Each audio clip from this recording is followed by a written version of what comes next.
नमस्कार, संघर्ष वृत्तवाहिनीमध्ये आपलं स्वागत। घेऊया ठाणे आणि आसपासच्या परिसरामधील घडणाऱ्या महत्त्वाच्या घडामोडींचा आढावा। अट्टल चोराचा घरफोड्या करून विमान प्रवास। आतापर्यंत ट्रेन, बस आणि दुचाकीवरून येणारे अट्टल चोर आपण पाहिले असतील, परंतु घरफोड्या करण्यासाठी चक्क विमान प्रवास करणारा अट्टल चोर आपण पहिल्यांदाच पाहिला असेल। मोईमुद्दीन अब्दुल मलिक इस्लाम हा अट्टल दरोडेखोर थेट आसामवरून मुंबईत येऊन घरफोड्या करून परत विमानाने जात असे। अशा या हाय फ्लाइंग चोरट्याला अखेर ठाणे पोलिसांनी बेड्या ठोकल्या आहेत। आतापर्यंत घरफोड्या झाल्या की पोलीस बस डेपो, रेल्वे स्थानक येथे सापळा लावून गुन्हेगारांना पकडण्याचा प्रयत्न करत असत, परंतु आता अट्टल चोराने पोलिसांच्या तपासाची दिशा बदलली आहे। मुंबई ही देशाची आर्थिक राजधानी असून येथे पैशाला तोटा नाही आणि त्यामुळे सर्वजण मुंबई या महानगरीकडे आकर्षित होतात। त्यामध्ये अट्टल गुन्हेगारही सामील झालेले आपण पाहतो। मोईमुद्दीन अब्दुल मलिक इस्लाम हा आसामचा राहणारा अट्टल गुन्हेगार देखील त्यातलाच एक। गुवाहाटीहून थेट मुंबईकडे तो विमानाने प्रवास करत असे व घरफोडी करून परत गुवाहाटीला विमानानेच परत जात असे। अशीच एक घरफोडी नारपोली पोलीस ठाण्याच्या हद्दीमध्ये करून तो परतला। पोलीस त्याच्या मागावरच होते, पण त्याचा तपास करणं पोलिसांना अत्यंत कठीण गेलं, कारण तो मोबाईल स्विच ऑफ करूनच फिरत होता। पोलिसांनी तपास करीत थेट गुवाहाटी गाठली आणि आरोपीला अटक करण्याचा प्रयत्न केला। पोलिसांना पाहताच त्याने आपल्या मजल्यावरून खाली उडी मारली असता त्याच्या पायाला इजा झाली। पोलिसांनी त्याला अटक करून न्यायालयात उभे केल्यावरती ट्रान्सफर वॉरंट मिळवत ठाणे पोलीस आयुक्तालयाच्या युनिट 1 चे सहाय्यक पोलीस आयुक्त निलेश सोनावणे, नारपोली पोलीस स्थानकाचे वरिष्ठ पोलीस निरीक्षक सचिन गायकवाड, API केदारी यांनी त्याला अटक करून ठाण्यामध्ये आणले। आरोपीने केलेल्या 22 घरफोड्यांमधून एकूण 62 लाख रुपयांचे 89 तोळे सोने चोरलं होतं। ते पोलिसांनी जप्त केलं आहे। ठाणे पोलीस आयुक्तालयातील नारपोली, विष्णुनगर, वागळे स्ट्रीट, खडकपाडा, वर्तकनगर अशा भागांमधून त्यांनी घरफोडी केल्याचं पोलीस तपासामध्ये निष्पन्न झालंय। 2022 मध्ये त्याला नवी मुंबई येथे अटक झाली होती, जेव्हा त्याने 7 घरफोड्या केल्याचं मान्य केलं आहे। त्यामध्ये जे काही प्रॉपर्टी ऑफेन्सेस आहेत त्याच्या अनुषंगाने शोध घेण्यासंदर्भात माननीय पोलीस आयुक्त आशुतोष डोंगरे सरांचे आदेश आहेत।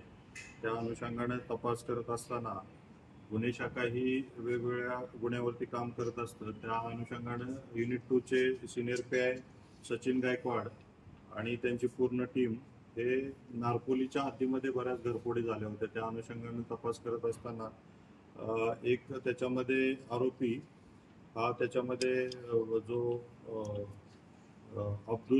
मोईनुद्दीन अब्दुल मलिक इस्लाम हा याने नारपोलीच्या हद्दीमध्ये काही घरफोड्या केलेल्याचं त्यांना निष्पन्न झालं। हे या आरोपीला शोधणं फार कठीण होतं, कारण हा आरोपी मोबाईल त्याचा स्विच ऑफ होता आणि हा विमानाने इकडं यायचा, घरफोडी करायचा आणि परत विमानाने परत जायचा, अशा पद्धतीने हा शिताफीने काम करत असताना अतिशय उत्कृष्टरित्या तपास करून त्यांना जी काही इन्फॉर्मेशन होती, हा त्याच्या मूळ गाव आसाममध्ये जे आहे त्या ठिकाणी आलेली माहिती समजली। त्या अनुषंगानं ACP Nilesh Sonawane, detection 1, Sachin Gaikwad, senior PI Bhiwandi आणि केदारी युनिट 2 यांनी ट्रॅप आयोजित केला। तिकडं जाऊन त्याला ट्रॅप आउट केलं। पकडत असताना तो त्या ठिकाणी त्या पहिल्या मजल्यावरून त्याने उडी मारून पळून जाण्याचा प्रयत्न केला। त्याच्यामध्ये त्याला पायाला जखम झाली। त्याच्यामध्ये माननीय न्यायालयासमोर त्याला हजर करण्यात आलं आणि ट्रान्सफर वॉरंट घेऊन आपण त्याला अरेस्ट करण्यात आलेला आहे। सर्व नागरिकांना आवाहन करण्यात येत आहे की सध्या डासांमार्फत पसरणाऱ्या डेंग्यू या आजाराचा प्रसार रोखण्यासाठी प्रत्येकाने पुढील प्रमाणे कार्यवाही करावी। डेंग्यू आजार एडिस इजिप्ती हा डास चावल्याने होतो। या डासांची पैदास साचलेल्या किंवा साचवलेल्या स्वच्छ पाण्यामध्ये होते। 8 दिवसांपेक्षा जास्त दिवस पाणी उघडे व साचून राहिल्यास त्यात डास अंडी घालतात। अंड्यांच्या अळ्या तयार होऊन पुढे डास तयार होतात। यासाठी आपल्या घरातील पाणी साठे, उदाहरणार्थ बॅरल्स, पिंपे, टाक्या, हौद, रांजणे इत्यादी दर आठवड्याला रिकामे करून घासून पुसून कोरडे करून पुन्हा भरावे। 1 दिवस कोरडा दिवस म्हणून पाळावा। पाणी साठ्यांना घट्ट झाकणे बसवावीत किंवा जुनी साडी, चादर, धोतर यांनी बांधून झाकून ठेवावीत, म्हणजे डास त्यात जाऊन अंडी घालणार नाहीत. घराच्या गच्चीवर, आजूबाजूला, अंगणात कोठेही पाणी साचू देऊ नये. भंगार सामान उघड्यावर टाकू नये. उदाहरणार्थ टायर्स, प्लास्टिक सामान, कुंड्या, टाकाऊ वस्तू इत्यादी. अशा सामानात पावसाचे पाणी साठून त्यात डेंग्यूच्या डासांची पैदास होते. घरातील कूलर्स, फ्रीजच्या पाठीमागील ट्रे हे देखील वेळोवेळी कोरडे करावेत. लक्षात ठेवा, नुसत्या फवारणीने डास घनता कमी होत नाही, तर त्यासाठी डास पैदास ठिकाणे नष्ट करणे ही आपल्या सर्वांची जबाबदारी आहे. कोणताही ताप अंगावर न काढता जवळच्या शासकीय रुग्णालयात मोफत औषधोपचार घ्या.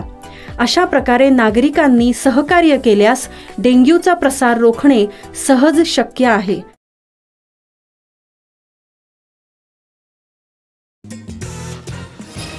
श्री स्वामी समर्थ महाराज प्रकट दिन उत्साहात साजरा.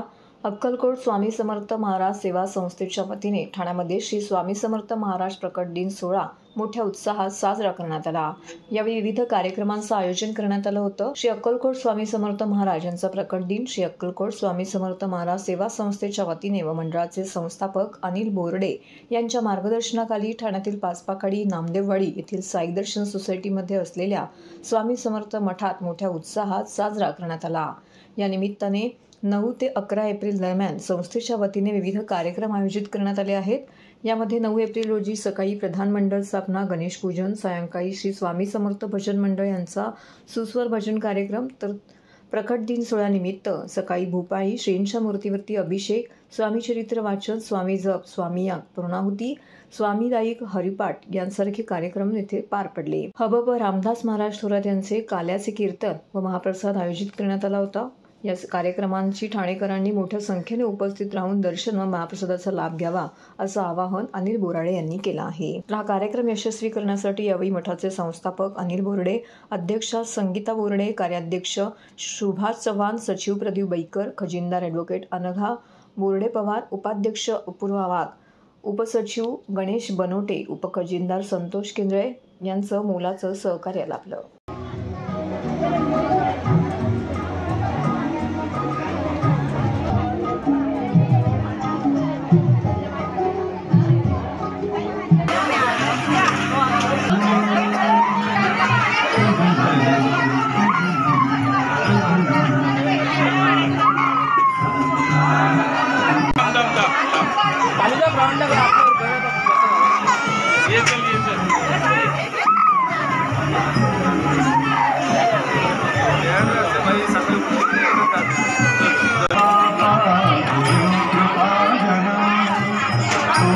नमस्कार मित्रांनो, मी वैभव पवार, श्री स्वामी समर्थ अक्कलकोट सेवा संस्थांचा सदस्य आपले सर्वांचं मठात स्वागत करतो.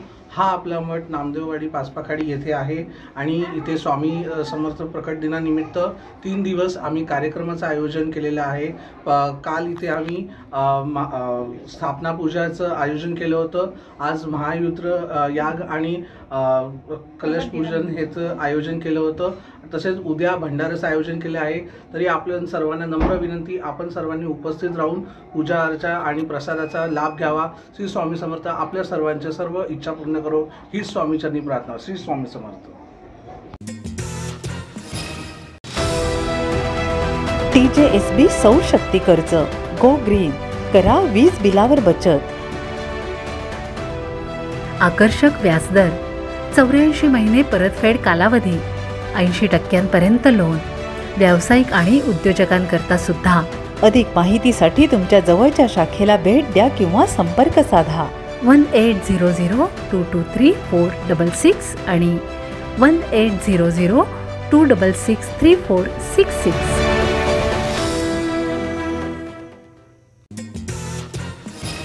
ठाणे महानगरपालिका कार्यक्षेत्रातील कळवा प्रभाग समितीची पाहणी करून प्रभाग समितीच्या माध्यमातून होत असलेल्या कामकाजाचा आढावा आयुक्त सौरभ राव यांनी घेतला. यावेळी कळवा प्रभाग समिती कार्यक्षेत्रातील पाणीपट्टी व मालमत्ता कर वसुली ही 100% वसुली झालीच पाहिजे या दृष्टीने कार्यवाही करावी तसेच मान्सूनपूर्व करण्यात येणारी कामे, नालेसफाई तातडीने सुरू करण्याचे निर्देशही आयुक्तांनी आढावा बैठकीमध्ये दिले आहेत. यावेळी अतिरिक्त आयुक्त संदीप माळवी, अतिरिक्त आयुक्त प्रशांत रोडे, नगर अभियंता प्रशांत सोनग्रा, परिमंडळ 1चे उपायुक्त मनीष जोशी, उपायुक्त जी गोदेपुरे, सहाय्यक आयुक्त सचिन बोरसे यांच्यासह विविध विभागाचे विभाग प्रमुख येथे उपस्थित होते. आनंद चॅरिटेबल ट्रस्ट आयोजित चैत्र नवरात्र उत्सवाच्या दुसऱ्या दिवशी वारकरी संप्रदायातील मान्यवरांचा सत्कार सोहळा संपन्न. ठाण्यातील आनंद चॅरिटेबल ट्रस्ट आयोजित चैत्र नवरात्र उत्सवाच्या दुसऱ्या दिवशीही देवीची पूजा करून हबप निवृत्ती इंदुरीकर महाराज यांच्या कीर्तनाच्या कार्यक्रमाचं आयोजन करण्यात आलं होतं. उत्सवाच्या दुसऱ्या दिवशीही ठाणेकर नागरिकांनी मोठ्या प्रमाणामध्ये उपस्थित राहून देवीचं दर्शन घेतलं, तर या कीर्तनाचा कार्यक्रमाचा आनंदही घेतला. अयोध्येतील राम मंदिर स्वरूपातील देखावा या ठिकाणी साकारण्यात आलेला आहे. तर या कार्यक्रमामध्ये ठाणे, नवी मुंबई, मीरा भाईंदर क्षेत्रातील वारकरी संप्रदायात उल्लेखनीय काम करणाऱ्या मान्यवरांचा गौरव करण्यात आला. तसेच त्यांना सन्मानित देखील करण्यात आलं. सत्कार मूर्ती ठाण्यातील वारकरी समाज सत्कार समारंभ हबप चंद्रकांत क्षीरसागर, हबप गोकुळ महाराज बुचडे, हबप वासुदेव भिकाजी पांचाळ, हबप अजित निकम, हबप सौ रेखा काशीनाथ कंटे, हबप गोरक्षनाथ कृष्णा फडतरे, शोभाताई येळवे, अनिताताई चोंबले, त्याचबरोबर हनुमंत महाराज गोळे, श्री नरहर पाचंगे महाराज यांसह इतर वारकरी संप्रदायात उल्लेखनीय कामगिरी करणाऱ्या मान्यवरांचा या ठिकाणी सत्कार करण्यात आला. तर या ठिकाणी अत्यंत सुंदर असे कीर्तन सादर करणाऱ्या, त्याचबरोबर प्रसिद्ध अशा हबप निवृत्ती इंदुरीकर महाराज यांचा युवा सेनेच्या धनश्री विचारे यांच्या हस्ते सत्कार सोहळा देखील करण्यात आला. ठाणेकर नागरिकांनी मोठ्या संख्येने येथे उपस्थित राहून देवीच्या दर्शनाचा लाभ घेतला. तर 9 दिवस ही देवी येथे विराजमान असून विविध प्रकारचे सांस्कृतिक कार्यक्रम येथे सादर करण्यात येणार आहेत. आपण मंचावर यावं.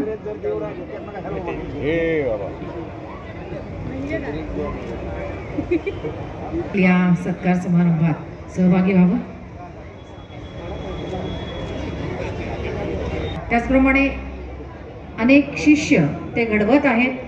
मृदुंगाचे ज्ञान गरजू विद्यार्थ्यांना ते देत असतात आणि जेणेकरून संप्रदायाची आपल्याला सेवा कशी करता येईल याचाच विचार हा नेहमी त्यांच्या अनुग्रहाच्या प्रभावामुळे देखील 30 वर्षे वारकरी संप्रदायाच्या माध्यमातून प्रचाराचं संप्रदायाचं काम हे सुरूच ठेवलेलं आहे. श्री क्षेत्र शेंदूरमले महाड इथे स्वामी गणेशनाथ महाराज यांच्याकडून त्यांनी दिलेला आहे. पुढचे पुरस्कार देण्यासाठी मी हरिभक्त परायण किशोर महाराज साळुंखे यांना देखील मंचावर येण्याची विनंती करतो. कीर्तनचा श्री ज्ञानदेव तुकाराम पंढरीनाथ महाराज की जय. सर एक मिनिट.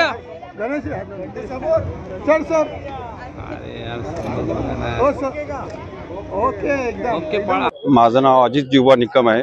आम्ही गोकुळनगर ठाणे इथून आलेलो आहे. आनंदबल चॅरिटेबल ट्रस्टने आमच्यासाठी जे स्टेज दिलेलं आहे त्याच्यासाठी आम्ही मनापासून त्यांचं धन्यवाद आहे. खूप खूप समाधान वाटतं. हा एवढा मोठा उत्सवामध्ये आपला सत्कार होतोय. आम्ही पण ही वारकऱ्याची धुरा खांद्या घेऊन चाललेलो आहे. याच्याबद्दल त्या लोकांना पण थोडा आपला अभिमान वाटतो. त्यांचं आम्हाला बी समाधान वाटतं मनापासून. खरं पाहता जन्मापासूनच मला हा वारसा मिळालेला आहे की माझे वडील ज्यांनी मला वारकरी संप्रदायाचा वसा आणि वारसा दिलेला आहे. पण हाच वारसा आपण म्हणतो कुळी कन्यापुत्र होते जे सात्विकता याचा हरेख वाटे देवा, या अनुषंगाने त्याच कुळामध्ये जन्म घेतल्यामुळे मला या वारकरी संप्रदायाचा वसा आणि वारसा प्राप्त झाल्यामुळे आणि आज खऱ्या अर्थाने या जीवनाचं सार्थक झालेलं असं वाटतं. का तर ज्यांच्या मार्फत हा सत्कार मिळालेला आहे आम्हाला आनंद चॅरिटेबल ट्रस्ट यांच्या मार्फत चैत्र नवरात्र उत्सव यामध्ये आम्हा सर्व वारकऱ्यांचा कथा कीर्तनकार, प्रवचनकार, पारायणकार, हरिपाठ सर्वच ठिकाणी जे जे उत्कृष्ट वारीमध्ये सहभाग घेतात अशा सर्व वारकऱ्यांचा, तळागाळातील सर्व वारकऱ्यांचा हा बहुत करून सन्मान आहे की इथे या ठाण्या परिसरामध्ये हे आपण हे राजन विचारे म्हणून आमचेच भावासारखे आहेत ते त्यांच्यामुळे हा कार्यक्रम होतोय. एवढा आम्हाला एवढा आनंद होतोय की एवढा सांगू तुम्हाला एवढा गगनात होत नाही. आम्ही त्यांच्याबरोबर पंढरपुरापर्यंत वाऱ्या पण केल्या आणि ते आमच्या बरोबर असतात. आम्ही त्यांच्या बरोबर असतो. आम्ही त्यांना पुष्कळ सहाय्य करतो सर्व कुठे. आज वारकरी भवन मध्ये तिथे पण आता हरिपाठ चालतो. एवढं मोठं वारकरी भवन बांधून दिलंय त्यांनी आम्हाला. तर हे होतं संघर्ष वृत्तवाहिनीचं आजचं बातमीपत्र. उद्या पुन्हा भेटू याच वेळी याच ठिकाणी ताज्या घडामोडींसह. तोपर्यंत नमस्कार.